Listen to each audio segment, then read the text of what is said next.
किया था। ये बैंक 3 साल तक चली। उसके बाद इस बैंक का नाम बदली होकर बैंक ऑफ बंगाल करके हुआ, जो 1809 में हुआ। इसके कारण क्या हो गया कि जो कुछ भी व्यापार हो रहा था ईस्ट इंडियन कंपनी का, ये पूरे ईस्ट इंडिया में फैलते गया और उनका ब्रांचेस और नेटवर्क बांग्लादेश की इस जगह में भी फैल के, गैंगटॉक, चिट्टागोंग इस जगह में भी गया। जैसे जैसे उनका स्प्रेड आउट हो गए, बॉम्बे के वेस्टर्न इंडिया में आ गए, तो उन्होंने 1840 में बैंक ऑफ बॉम्बे की स्थापना की। अच्छा, 1807 बैंक ऑफ बॉम्बे की स्थापना की। और जैसे वो नीचे की तरफ गए, वहाँ जाके उन्होंने बैंक ऑफ मैड्रास की स्थापना की। ये तीनों बैंक मिलकर प्रेसिडेंसी बैंक करके 1876 में गए। इनके ये सील्स हैं, बैंक ऑफ बंगाल, हाँ, bank of Bengal, bank of Bombay, bank of Madras. ये तीनों बैंक इकट्ठा होकर प्रेसिडेंसी बैंक 1876 में हो गए। अच्छा। 1876 के बाद 1921 में प्रेसिडेंसी बैंक के नाम से जाने जाते थे, और 1921 में इनको जाके इंपीरियल बैंक से फॉर्मेशन में हुआ। 1921 से 1955 तक ये इंपीरियल बैंक के काम से कर रहे थे, और 1955 में ये देखिए पार्लियामेंट एक्ट के मुताबिक स्टेट बैंक ऑफ इंडिया बन चुका है। स्टेट बैंक ऑफ इंडिया का पहला वाला जो एम्बलम है वो जगह बैनियन ट्री है। हाँ, ये 1955 तक, 55 से शुरू होकर 1971 तक गया। 1971 में बैंक ने बहुत बड़ा एक रीस्ट्रक्चरिंग किया, जो IIM से उन लोग को बुला के बहुत बड़ा परिवर्तन चेंज किया, जिसके बाद ये लोगों से हमारे पास ये लोगो आ गया। ये लोगो हमारे काफ़ी साल तक चला। जब 2000 की सदी के आने के बाद हम लोग ने अपने लोगों के साथ SBI को जोड़ा है, और उसके साथ एक टैग लगा दिया है, banker to every India. Banker to every India, ये हमारा अभी का टैग चल रहा है, यही अभी का टैग लाइन है। Tag line. अभी अब जैसे अब इस प्रकार जाएंगे, तो यहाँ हम शुरू करते हैं। ब्रिटिशर्स आने से पहले हमारे यहाँ जो व्यापार हो रहा था, लेन देन हो रही थी, उसमें जाके कास्ट के मुताबिक व्यापार हो रहा था। अच्छा, अलग अलग कास्ट को अलग अलग ब्याज देना पड़ता था। अच्छा, और इसके अलावा समझ लीजिएगा हम अलग अलग कास्ट को अलग अलग ब्याज, अलग अलग ब्याज, जैसे अच्छा। ब्राह्मण को 24%, क्षत्रिय को जगह 36%, व्याश्यास को 48%, शूद्रास को ये कब का बात है? ये अब ईस्ट इंडियन कंपनी से आने से पहले। अच्छा। और ये भी देखा गया था कि हम धंधा करने के लिए समझे नदी को पार कर रहे हैं, तो हाँ। हमारा जो ब्याज है वो बढ़ जाता था। अच्छा। या हम जगह एक जंगल के अंदर से जा रहे हैं, तो जहाँ रिस्क पैरामीटर हाई है, तो ब्याज का दर्जा भी बढ़ जाता था। अच्छा, ये बताया गया है। उसके बाद जब ब्रिटिशर्स ईस्ट इंडियंस हमारे देश में आए, तो वो व्यापार के लिए आए थे, और उन्हें जाके मुगल्स के साथ और मराठास के साथ वॉर का पैरामीटर्स चल रहा था, तो उनको पैसे की आवश्यकता थी। वो मनी लेंडर से पैसे मांगते गए, तो वो बहुत ज़्यादा ब्याज होने लगा। तो उनके मन में ये आया कि क्यों ना हम हमारे खुद का बैंक चालू करें। तो 1806 में उन्होंने बैंक ऑफ कलकत्ता की स्थापना की। ये किसने किया? ये east Indian bank. East Indian bank. East Indian. अच्छा। ईस्ट इंडियन बैंक 1806 में कलकत्ता में बैंक ऑफ कलकत्ता की स्थापना की, जो 3 साल तक चला। अच्छा। उसके बाद जैसे उनका स्प्रेड आउट हो गया सब जगह में, तो उन्होंने जाके बैंक ऑफ बंगाल की स्थापना की 1809 में। ये समृद्धि भवन गैंजेस में है, इसको हम लोग बैंक ऑफ बंगाल के नाम से जानते हैं। और जैसे कि उनकी स्थापना बढ़ती गई, उनका व्यापार बढ़ते गया, और जैसे वेस्टर्न जोन में आ गए, तो 1840 में वो जाके बैंक ऑफ बॉम्बे में आ गए। तो ये 1840 के बाद 1843 में सदर्न इंडिया में उन्होंने बैंक ऑफ मैड्रास की स्थापना की। इस प्रकार से ये तीनों बैंक जाके मिलकर प्रेसिडेंसी बैंक हो गया, जिसकी बात ये सील्स है, bank of Bengal, bank of Bombay, bank of Madras. तीनों 1876 में प्रेसिडेंसी बैंक बना, इंपीरियल बैंक बना, स्टेट बैंक बना। ये जानकारी मैंने आपको दी है। जैसे कि हम लोग आगे बढ़ते हैं, ये जगह चार्टर्ड है। ये 1806 में जो बैंक ऑफ कलकत्ता की स्थापना हुई थी, इसके बारे में ये बताया जा रहा है, और रूल्स एंड रेगुलेशन किस प्रकार से होना चाहिए, इसकी जानकारी दी जा रही है। और ये उस जमाने की बिल्स ऑफ एक्सचेंज है, जिसे हम लोग हुंडी बोलते हैं। अच्छा, हुंडी। और ये उस प्रकार उस जमाने की करेंसीज हैं, करेंसीज हैं। अच्छा। जो हमारे बैंक ने, प्रेसिडेंसी बैंक ने इशू किए थे।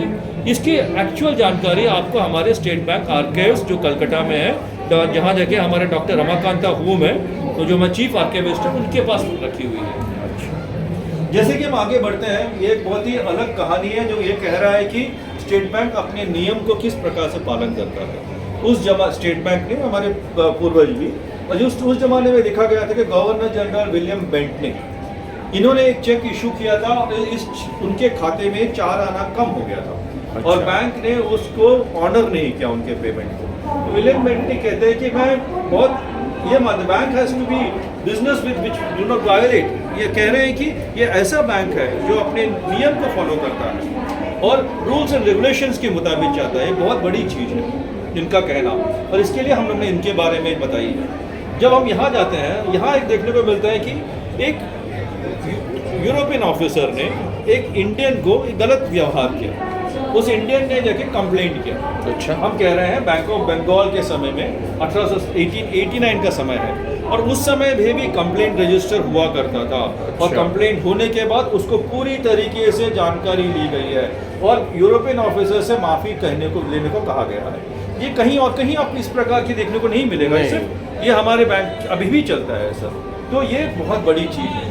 जैसे कि हम लोग जाते हैं, ये हमारे बड़े हम जिनके कारण आज हम लोग बहुत अच्छे हैं, ये हमारे बहुत प्राइड कस्टमर्स हैं जिनके लिए हम बहुत शुक्रगुजार हैं। Gurudev Rabindranath Thakur, Pandit Ishwar Chandra Vidyasagar, Shri Jagadish Chandra Bose, prince Dwarkanath Thakur, Ashutosh Mukherjee, Brahmananda Keshav Chandra Sen, Rani Rasmoni and sir Amartya Sen. ये सब अमृता सेन अभी भी हमारे कस्टमर्स हैं, आते हैं हमारे ब्रांच को और हम लोग बहुत भाग्यशाली हैं ऐसे कस्टमर्स को हमारे साथ रहना। हम जानते हैं कि बैंक हमारे पास जो सर्कल्स हैं उस सर्कल्स को एक मुख्य कार्यालय है जिसको हम लोग देखते हैं corporate office Nariman point Mumbai में। ये हमारा मुख्य कार्यालय है जो 19 माले का है और इसमें हमारे टॉप एग्जीक्यूटिव्स यहाँ रह के पूरे बैंक को चलाते हैं। अच्छा। यहाँ जो बंगाल है, बंगाल को चलाने के लिए एक मुख्य कार्यालय होना चाहिए। ये हमारा लोकल हेड ऑफिस है। ये समृद्धि भवन जो गैंजेस रिवर में हावड़ा के वहाँ देखने को मिलेगा। ये यहाँ हमारे चीफ जनरल मैनेजर रहते हैं और यहाँ हमारे चेयरमैन और एमडीज और डीएमडीज यहाँ रहते हैं। अच्छा। ये हमारे उस जमाने के प्राचीन ब्रांचेस जो हम लोग को और विरासत में मिली है हमारे इंपीरियल बैंक से बैंक, ये हम उसके बारे में जानकारी दे रहे हैं। और यहाँ हम बता रहे हैं कि उस जमाने में किस प्रकार से व्यवहार को पैसे को लेके आया जाता था। यहाँ बुल्लक कार्ट्स में, बोट में, यहाँ भी बुल्लक कार्ट्स में या हाथी में। तो ये एक अलग बता रहा है कि किस प्रकार से रेमिटेंसेस हुआ करता था, ट्रांसफर ऑफ मनी। यहाँ हम बता रहे हैं कि हमारी जो बैंक है इसकी प्रेजेंस सब जगह है, सब जोन में है, सब टाइम जोन में है। शुरुआती तौर पर लंदन में हुई थी 1921 में। उसके बाद यहाँ बैंक ऑफ बंगाल ने जाकर ढाका में खोला है। उसके बाद जाके हम लोग बैंक ऑफ मद्रास ने कोलंबो श्रीलंका में खोला है। ये 1982 में हम लोग जाके कनाडा में सब्सिडरीज खोला है। जैसे कि हम आगे बढ़ते हैं, यहाँ हम देखते हैं जे.आर.डी. टाटा सर बहुत हमारे बोर्ड में थे। उस जमाने में उनका कहना था कि बैंक में, इंपीरियल बैंक में इंडियंस को नहीं लिया जा रहा और इसके विरुद्ध में काफ़ी कहने के बाद भी इंडियंस को नहीं ले रहे हैं। इसके लिए उन्होंने कहा कि मैं इस बोर्ड से रिज़ाइन कर रहा हूँ। ये उनका रेजिग्नेशन बहुत बड़ी चीज़ है। और ये हमारे बहुत बड़े कस्टमर्स हैं जिनको हम लोग बहुत मानते हैं। डॉक्टर राजेंद्र प्रसाद सर, पंडित मोतीलाल नेहरू जी, दादा भाई नौरोजी जी, बहुत हम लोग बहुत खुश हैं।